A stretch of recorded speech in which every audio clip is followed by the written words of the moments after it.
மாணவிகள் கொடுத்த புகாரின் பேரில் அவனை கைது செய்திருக்காங்க. இது நம்ம எல்லாருக்கும் தெரிஞ்ச விஷயம்தான்.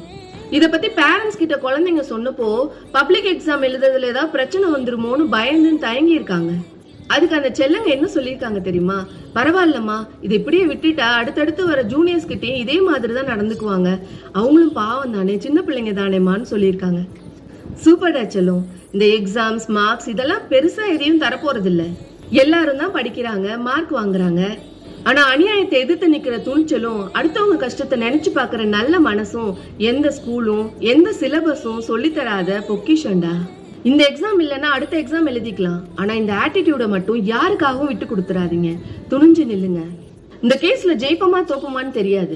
ஆனா அந்த மிருகத்தோட முகத்திரையை கிழிச்சு அவன் இன்னொரு குழந்தை தொடக்கூட முடியாத அளவுக்கு செஞ்ச சிங்க குட்டிடா நீ. இந்த பெருமிதம் போதும். வாழ்க்கையோட எக்ஸாம்ல நீங்க எப்போ ஜெயிச்சிட்டீங்க. தொடர்ந்து போராடுங்கள். வாழ்த்துக்களுடன் நான் உங்களுக்கு